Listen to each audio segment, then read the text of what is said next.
Pinapatanggal ni kapitan yung ano, yung anchor lashing. So pag inutusan kayo sa inyong anchor lashing, ito. So ayan yung angkla, ayan yung lashing. Yung iba kadena, yung iba wire.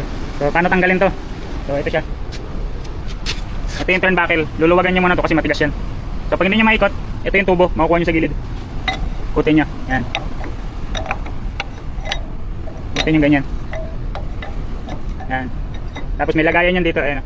Pag lumuwag na yan, luwagan nyo lang. Bababa yung kadena na yun, luluwag yan. Kasi ito yung panghigpit.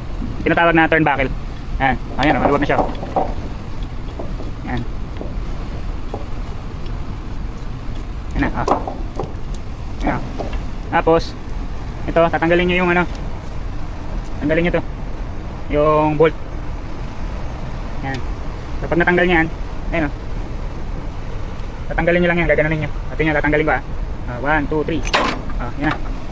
Tapos ito yung kadena. Ayan siya, dyan siya nakapatong. Kasi nakaganon siya, parang hinihigit niya. Pagdating dito nakahigpit. So ito, ito. Bigat kasi ang kadena na yan. Tapos hilahin nyo lang.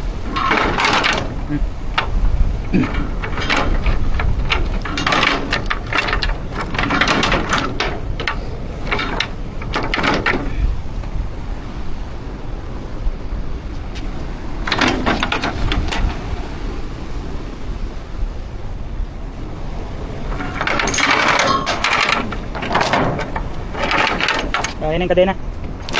Tanggal ko na. Ano yung anchor lashing? Wala na. So yung anchor lashing, ang purpose niya is dagdag support para yung kadena pagka tumatakbo na kami at medyo magalaw yung ano, tubig o maalon, added support siya para hindi malaglag yung angkla natin. Additional support.